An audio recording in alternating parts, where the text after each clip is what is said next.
जय श्री श्याम, जय मनोना धाम, जय परम पूजनीय महंत जी महाराज। अगर आप आना चाहते हैं फरवरी में मनोना धाम तो आपको कैसे आना है ये भाई, ये बात आप लोग जान लो, क्योंकि फरवरी में बहुत ज्यादा अपडेट आ रही है। अपडेट नहीं आ रही है ये भाई, खबर बिल्कुल अच्छी है कि मनोना धाम वाले गुरुजी जाने वाले हैं ट्रेवल पर, मतलब ट्रेवल पर नहीं, एक धार्मिक यात्रा पर। तो आपको उस बीच मनोना धाम वाले गुरुजी नहीं मिलेंगे। अगर आप उनका आशीर्वाद लेना चाहते हैं और मनोना धाम आना चाहते हैं तो आपको किस समय आना चाहिए, किस समय नहीं आना चाहिए, पूरी जानकारी इस वीडियो में आपको मिलेगी। और ये भी मैं आपको आजकल बताने वाला हूँ कि आज की डेट पे गुरुजी बैठ रहे हैं या फिर नहीं बैठ रहे हैं। बचे कुछ दिनों में महाराज जी जाने वाले हैं एक यात्रा पर, तो वो कब जाने वाले हैं, कौन सी तारीख को जाने वाले हैं, किस डेट से किस डेट तक जाएंगे, पूरी जानकारी इस वीडियो में आपको मिलेगी। और साथ ही साथ मैं आपको ये भी बताऊंगा कि आपके अगर मरीज की गंभीर हालत है या फिर आपको मरीज को कैसे दिखाना है महाराज जी को, और लाइन कहाँ लगती है, कैसे लगती है, मंदिर कितने बजे खुलता है, कितने बजे नहीं खुलता है, और जो लोग पहली बार आ रहे हैं उनके लिए भी इस वाली वीडियो में बहुत ही ज्यादा महत्वपूर्ण जानकारी मिलने वाली है। आप सबको अगर ये सारी जानकारी चाहिए तो आप लोग पूरा वीडियो एंड तक जरूर देखना। और जैसा कि आप लोग देख सकते हो कि भाई यहाँ पे बहुत ज्यादा तगड़ी तगड़ी भीड़ हो जाती है, और बहुत सारे लोगों को ये नहीं पता होता है कि यहाँ पे आना कैसे होता है, कैसे हम लोग आ सकते हैं यहाँ पे, कितनी दूर से आते हैं। अगर आप लोग बहुत बहुत दूर से आते हो तो आपको कैसे आना है, आप अगर उत्तर प्रदेश से आ रहे हो तो आपको कैसे आना है, और ये पड़ता कहाँ पे है। अगर आप किसी भी मतलब प्रदेश से आ रहे हो तो आपको कैसे आना है, भारत के किसी भी कोने से आ रहे हो तो कैसे आना है, कहाँ पड़ता है, सारी जानकारी इस वीडियो में आपको मिलेगी। और साथ ही साथ मैं ये भी बताने वाला हूँ कि यहाँ पे जो श्याम जल का जो महत्व है वो भी आपको समझाने वाला हूँ कि श्याम जल जो पीना है वो किस टाइम पीना है, किस टाइम नहीं पीना है। क्योंकि ऐसा होता है बहुत सारे लोग श्याम जल को सही तरीके से नहीं पीते हैं या फिर सही तरीके से यूज नहीं करते हैं, तो उसके बाद वो बोलते हैं कि हमको आशीर्वाद भी हम महाराज जी का लेके आए और श्याम जल भी लेके आए, फिर हमको पूरा फायदा नहीं हुआ। अगर आपको पूरा फायदा चाहिए तो ये बात आप लोग बहुत ही ज्यादा सोच समझकर इस वीडियो को पूरा एंड तक देखें और पूरी बात मेरी ध्यान से सुने, तब आपको पता चलेगा कि श्याम जल यहाँ पे कैसे हमारे ऊपर इफेक्ट डालता है। जो लोग पहली बार आना चाहते हैं फिर या फिर पहली बार मनोना धाम की जानकारी देख रहे हैं, फिर मनोना धाम में क्या होता है क्या नहीं होता है, तो सारी जानकारी इस वीडियो में आपके लिए मिलने वाली है। तो चलिए सबसे पहले मैं बात करूंगा कि जो श्याम जल होता है कि वो उसको यूज करना कैसे होता है, उसके बाद मैं बताऊंगा कि आखिरकार मनोना धाम पड़ता कहाँ है। तो देखो यहाँ पे क्या होता है कि कोई भी अगर मनोना धाम आता है तो नहीं, ये बात मैं पहले आपको बाद में बताऊंगा जल वाली। पहले एक तरफ से हम चलते हैं कि आखिरकार ये मनोना धाम जो है वो पड़ता कहाँ पे है। तो जो मनोना धाम वो पड़ता है, जो पड़ता है हमारे भाई भारत में। भारत एक देश है, आप सबको पता है। भारत के अंदर उत्तर प्रदेश है, उत्तर प्रदेश एक प्रदेश है, ठीक है ना। उत्तर प्रदेश यानी कि यूपी। यूपी के जिला बरेली, जिला बरेली आप लोगों ने सुना होगा यूपी 25, क्योंकि उत्तर प्रदेश में दो बरेली हैं, एक रायबरेली और एक खाली बरेली, एक झुमका वाली बरेली। तो ये पड़ता है झुमका वाली बरेली यूपी 25। यूपी 25 में, और मतलब बरेली में भी एक तहसील है आंवला, मतलब आंवला है बरेली से लगभग मतलब 30 से 40 किलोमीटर की दूरी पर स्थित है आंवला। आंवला के पास एक गांव स्थित है जिसका नाम है मनोना। गांव का नाम मनोना है, जो कि भाई आंवला से मात्र पड़ता है 2 से 4 किलोमीटर की दूरी पर। आप लोग किसी भी मतलब टेम्पो ट्रेली वाले से बोल देते हैं अगर आंवला आने के बाद, तो आपको बहुत ज्यादा आराम से छोड़ देगा। अगर यहाँ पे आने की व्यवस्था मतलब आपको बताई जाए कि अगर आप किसी भी भारत के कोने से आ रहे हो या फिर कहीं अदर स्टेट से आ रहे हो तो आपको कैसे आना, सबसे पहले आपको कहाँ पे आना होगा। तो देखो आपको सबसे पहले जो आना होगा वो आना होगा भाई बरेली। ठीक है, बरेली आप बाई ट्रेन भी आ सकते हो, भाई बस भी आ सकते हो। यहाँ पे सारी चीज अवेलेबल मिल जाएंगी बरेली के लिए, भारत के हर कोने से बस आती है, ठीक है ना। या फिर अगर आप ट्रेन से आना चाहते हो तो बरेली की हर ट्रेन, मतलब पूरे भारत की हर ट्रेन बरेली के अंदर, मतलब बरेली एक बड़ा स्टेशन है वहां पे आती है। तो सबसे पहले आपको बरेली आना होगा, ठीक है। बरेली आने के बाद आप लोग या तो फिर टेम्पो से आ सकते हैं या फिर बस से भी, यहाँ पे इलेक्ट्रिक बस भी लगाई गई है जो कि डायरेक्ट मनोना धाम आपके लिए छोड़ देगी। अगर बस से आओगे तो आपको 80 रुपए का टिकट लगेगा, ये टिकट का भी मैं बता देता हूँ। अगर टेम्पो से आओगे तो वही 50 से 60 रुपए के बीच में वो आपको छोड़ देगा, इतने से ज्यादा नहीं लेगा। अगर आप पहली बार भी आ रहा है तो ये बात तो बहुत ज्यादा सोच समझ लें, क्योंकि किसी को भी यहाँ पे ज्यादा पैसा देने की आपको आवश्यकता नहीं है। और बाकी यहाँ के लोग का नेचर भी अच्छा है, वैसे भी आपसे कोई ज्यादा पैसा वगैरह नहीं लेगा। तो ठीक है, ये तो पूरी जानकारी होगी कि आखिरकार जो मनोरंजन धाम वो पड़ता कहाँ है और आप लोग कैसे आ सकते हो। और अब बात करें कि अगर हम लोग आंवला आ जाए, आंवला के बाद आप किसी से भी आ जाइए, किसी भी मेट्रो वाले से, 2 से मतलब 4 किलोमीटर, तो 20 से 25 या 50, मतलब 50 तो नहीं, 20 रुपए में छोड़ देगा, 10 से 20 रुपए लेगा। तो ठीक है, ये पूरी जानकारी होगी कि मनोरंजन धाम आखिर पड़ता कहाँ पे है।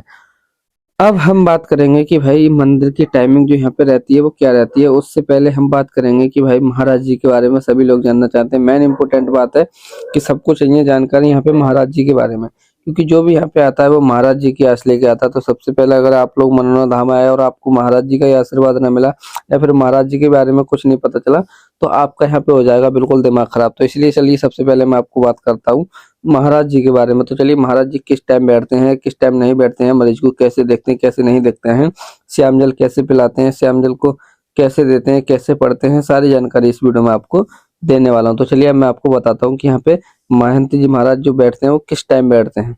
महंत जी महाराज देखो, अगर बात की जाए तो सबसे पहले तो आपको मंदिर के दर्शन ही करने पड़ेंगे। तो ठीक है, अगर आप मंदिर के दर्शन कर लेते हैं, चलो मंदिर की टाइमिंग में बात को बता दूंगा। और अगर आपको सबसे पहले महंत जी का अगर दर्शन करने या फिर उनका आशीर्वाद लेना है, तो सबसे पहले आपको क्या करना होगा कि महाराज जी जो बैठना चालू करते हैं, अपने भक्तों को आशीर्वाद देना चालू करते हैं, वो करते हैं सुबह में 9 बजे से। सुबह में 9 बजे से महाराज जी बैठते हैं अपनी गद्दी पर, और जितने भी आसन पर बैठते हैं, सिंहासन पर बैठते हैं, जो भी आप लोग कह लो, उसके बाद महाराज जी की लाइन लगती है। उस लाइन में आप लोगों को लग जाना है और 9 बजे से लेकर 12 बजे तक महाराज जी सभी भक्तों को भली भांति मतलब भावपूर्ण यानी कि प्यार के साथ आशीर्वाद देते हैं। आप लोगों को आ जाइए और आपको आशीर्वाद ले लेना है 9 से 12 के बीच। अगर फिर ज्यादा है भक्तों की भीड़ है तो उसके बाद, अगर भक्तों की भीड़ ज्यादा है तो फिर महाराज जी नहीं देखते हैं, फिर वो मतलब 12 से 1 या 2 या 3 4 बजे तक भी आशीर्वाद देते हैं।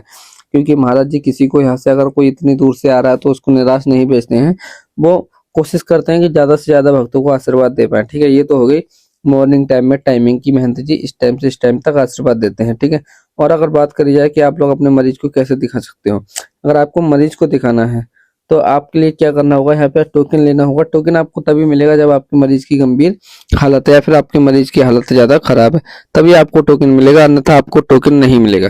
ठीक है ना। तो इसीलिए अगर आपको टोकन वाला मतलब महाराज जी से टोकन लेके अपने आप का आशीर्वाद दिलाना है, तो आपको भाई महाराज जी तभी आशीर्वाद देंगे जब आपके मरीज की ज्यादा हालत खराब हो, वो चल नहीं सकता, तो तब आपको टोकन मिल जाएगा। अगर आप बात करी जाए कि महंत जी महाराज की जो मरीज से मिलने की टाइमिंग और नॉर्मल इंसानों से मिलने की टाइमिंग वही सेम रहती है, बस फर्क पड़ता है कि मतलब अगर आपके मरीज की हालत खराब है तो उनके लिए राहत मिल जाएगी, और जो दूसरी लाइन होगी उसमें कम भीड़ होगी, इसकी वजह से उन्हें आने जाने में कोई प्रॉब्लम नहीं होगी। अब बात कर लेते हैं कि महाराज जी शाम के समय में किस टाइम आशीर्वाद देते हैं। अगर आपको शाम के समय में महाराज जी का आशीर्वाद लेना है तो देखो, शाम को महाराज जी बैठते हैं 7 बजे से 9 बजे तक, और बाकी फिर जितने भी भक्त होते हैं तो रात में सबको आशीर्वाद देने के बाद ही अपना सिंहासन को छोड़ते हैं। यानी कि लगभग लगभग 9 से 10 मान के ही चलो, यानी कि 9 से 10 तो हो जाता है, मगर 8:30 कभी नहीं होता, क्योंकि यहाँ पे भक्तों की संख्या ही इतनी होती है। तो ठीक है, ये तो महाराज जी के बारे में मैंने आपको फुल डिटेल्स बता दी। अब हम बात करते हैं कि आखिरकार मंदिर की जो टाइमिंग रहती है वो क्या रहती है। ठीक है, और मैं आपको ये भी बताने वाला हूँ कि महाराज जी एक यात्रा पर जाने वाले हैं, किस तारीख से किस तारीख तक जाएंगे। तो चलिए अब पहले ये बात कर लेते हैं, उसके बाद करेंगे मंदिर की टाइमिंग की बात। मंदिर की टाइमिंग तो देखो मैं आपको बता ही दूंगा, वो भी जानना आपको बहुत जरूरी है। तो देखो, अगर आप 15 फरवरी से पहले आना चाहते हैं तो आप लोग आ जाइए, आपको महंत जी का आशीर्वाद मिल जाएगा और बिल्कुल बहुत आराम से मिल जाएगा। आज जो तारीख है वो है भाई 14 फरवरी या 13 फरवरी, जो भी आप लोग इस वीडियो को देख रहे हो, 13-14 फरवरी के बीच में अगर आप लोग आना चाहते हो तो फटाफट से आ जाइए। अगर जो लोग दूर से देख रहे हैं, तो अगर वो आना चाहते हैं जिनके यहाँ से 2 से 3 दिन लगते हैं मनोरथ धाम आने में, वो बिल्कुल सावधान हो जाए, वो बिल्कुल ना आए अगर आपको महंत जी का आशीर्वाद लेना है तो। क्योंकि महंत जी महाराज जाने वाले हैं 15 फरवरी से लेके 23 फरवरी तक। 15 फरवरी टू 23 फरवरी तक महाराज जी आपको धाम पर नहीं मिलेंगे, वो जाने वाले हैं एक धार्मिक यात्रा पर। इस कारणवश आपको वापस जाना पड़ सकता है बिना आशीर्वाद लिए, क्योंकि इतनी गुंजाइश किसी के पास नहीं होती कि 8 दिन महाराज जी का वेट करे। तो इसलिए अगर आप लोग आना चाहते हैं तो बहुत ही ज्यादा सोच समझ के आए। अगर आपको महाराज जी का आशीर्वाद लेना ही लेना है तो आप लोग 15 तारीख से लेकर 23 तारीख के बीच में, 23 फरवरी का बिल्कुल ना है 2026 में, आपको मैं ये बता रहा हूँ। ठीक है ना, 15 फरवरी से 23 फरवरी तक आपको बिल्कुल आना बैन है अगर आपको महाराज जी का आशीर्वाद लेना है। अगर सिर्फ बाबा जी के दर्शन करने हैं, मतलब वो खाटू श्याम बाबा के दर्शन करने हैं, तो आप लोग कभी भी आइए, किसी भी टाइम आइए, हमेशा कपाट खुले हुए हैं। अब चलिए हम बात कर लेते हैं कि जो मंदिर की टाइमिंग रहती है आखिरकार वो क्या रहती है। जो मंदिर की टाइमिंग रहती है वो मैं आपको बता देना चाहता हूँ। मंदिर जो खुलता है भाई वो मॉर्निंग टाइम में 8 बजे खुल जाता है। 8 बजे के बाद आप किसी भी समय दर्शन कर सकते हैं। 8 बजे से दिन के 2 बजे तक मंदिर के कपाट हमेशा खुले रहते हैं। आप लोग किसी भी टाइम आ जाइए, लेकिन हाँ कुछ लोग मैंने ऐसा भी देखा है कि वो 1 से 1.5 के बीच में आते हैं, मतलब 1.5 से 2 के बीच में आते हैं, तो उनको फिर 3 से 4 घंटे 1 या 5 घंटे लग जाते हैं। वो कैसे लग जाते हैं वो मैं आपको बताना चाहता हूँ। अगर आप मॉर्निंग टाइम में आते हैं 8 बजे और लाइन लगी हुई है लंबी, तो आपके 2 से 3 घंटे के अंदर दर्शन हो जाएंगे, यानी कि मतलब 12 बजे या 11 बजे तक आपका नंबर आ जाएगा। या फिर आप 6-7 बजे आ जाते हैं तो और आपका 8 से 9 बजे के बीच में नंबर आ जाएगा, क्योंकि आपके दर्शन बहुत ही ज़्यादा शुरुआत में हो जाएँगे, ठीक है? और अगर मॉर्निंग टाइम में, मतलब मैंने आपको बता दिया, मॉर्निंग टाइम में 8 बजे मंदिर खुलता है और 2 बजे कपाट बंद हो जाते हैं। वो कपाट इसलिए बंद होते हैं क्योंकि बाबा जी के लिए भी थोड़ा आराम चाहिए होता है। और फिर उसके बाद जो शाम के समय में कपाट खुलते हैं, वो खुलते हैं भाई शाम को 5 बजे। 5 बजे से 9 बजे तक आप फिर मंदिर के दर्शन कर सकते हो और फिर आपके लिए यहाँ पे कोई प्रॉब्लम नहीं होने वाली है। 9 मतलब 5 से 9 बजे तक आप लोग दर्शन कीजिए। अगर आपको मॉर्निंग टाइम में करने हैं तो भाई 8 से 2 बजे तक करिए, और आप 1 से 1.5 बजे के बीच या फिर 2 बजे के बीच बिल्कुल नहीं आइए, क्योंकि अगर आप 1 या 1.5 बजे या 2 बजे के बीच में आ रहे हो, अगर लाइन लंबी है, फिर आपका नंबर आ नहीं पाएगा। फिर आपको 3 घंटे 4 घंटे वेट करना पड़ेगा। अगर आप ज़्यादा दूर से आ रहे हो तो आपका तो मतलब इसका आप तो फिर यहाँ पे रात बिताने वाले हो, तो आपके लिए तो कोई प्रॉब्लम नहीं है, चाहे आप उधर किसी भी टाइम आइए, क्योंकि आपको तो यहाँ पे रुकना ही है। अगर आप जो लोग मैं लोकल के देख रहे हैं या फिर 100-150 किलोमीटर से जो एक दिन में वापस होना चाहते हैं, तो उनको लिए मॉर्निंग टाइम में ही आने में फ़ायदा है। मैंने आपको बता दी 12 बजे तक आप लोग आ जाओगे तो आपका नंबर आ जाएगा और आपका जो है कि समय भी बच जाएगा, ठीक है ना? तो ये टाइमिंग एकदम बेस्ट है, एकदम बढ़िया वाली टाइमिंग है मैंने जो आपको बताई है। एक नंबर टाइमिंग है आने की। अगर आप शाम में आना चाहते हो तो आप किसी भी टाइम आइए, कभी भी आइए, और मतलब 5 बजे से 9 बजे के बीच में आप लोग आराम से दर्शन कर सकते हैं।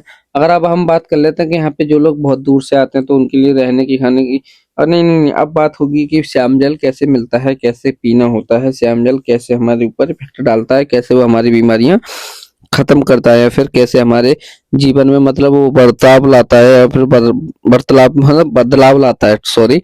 लेकिन तो चलिए अब हम बात कर लेते हैं। अगर आपको जो जल लेना है वो महाराज जी बताते हैं कि भाई मॉर्निंग टाइम में, सुबह के समय में अगर आपको जल पीना है तो सुबह के समय में आपको 1 ढक्कन जल पीना है। वो 4:30 बजे, मतलब मॉर्निंग टाइम में ब्रह्म मुहूर्त में 4:30 बजे से लेके और दिन के मतलब दोपहर होने से पहले 11:55 से पहले आप लोग किसी भी समय 1 ढक्कन जल पी सकते हैं।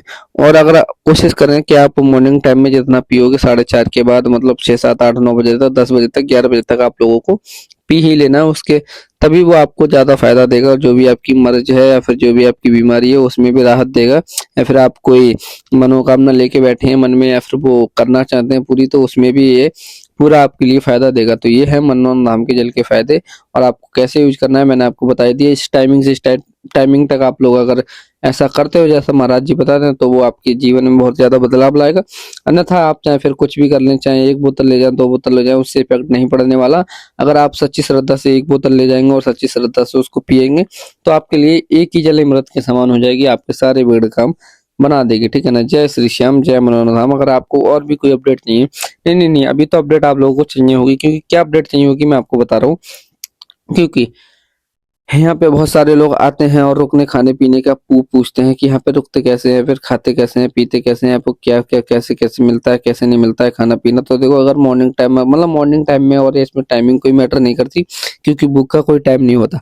अगर आप लोग यहाँ पे रुकना चाहते हैं, अगर आप होटल में लेना चाहते हैं तो होटल यहाँ पे अवेलेबल है भाई, 500 से लेके 2-3 हज़ार, 4 हज़ार, 5 हज़ार, हर तरह के होटल यहाँ पे अवेलेबल है। वो आपकी श्रद्धा के ऊपर है कि आप किस टाइप का होटल यहाँ पे रिजर्व करना चाहेंगे, या फिर आप नॉर्मल ही बिल्कुल बिना पैसे के रुकना चाहेंगे तो वो भी व्यवस्था यहाँ पे उपलब्ध है। यहाँ पे हॉल भी बना हुआ है, या फिर आप किसी भी श्याम प्रेमी की दुकान पे रुक सकते हैं। बैग रख दीजिए, सिर्फ वहाँ पे इतना आपके लिए पे करना होगा। आप जब मंदिर के दर्शन करने जाएं तो जिस दुकान पे आप लोगों का बैग रखा है, जिस पे आप लोगों ने स्टे किया है, जिसमें आप लोग रात भर सोए हो, जिसके गद्दे पे आप लोग बैठे हो, या फिर जहाँ पे आप लोगों ने सारी चीजें मस्ती की हैं, जो मतलब बिना होटल के लोग आए हैं, जिस भी किसी श्याम प्रेमी की दुकान पर आप लोग रुके हैं, तो उस श्याम प्रेमी की दुकान पे से आपको सिर्फ और सिर्फ कुछ नहीं करना है, बस प्रसाद ले लेना है, और उसके बाद आप लोग आराम से लाइन में लग जाइए और बाबा जी के दर्शन कीजिए, और उसके बाद महंत जी महाराज के दर्शन कीजिए, और मनोरथ धाम आना अपना सफल बनाइए। बात की जाए खाने की, तो खाना यहाँ पे 50 से 100 रुपए के बीच में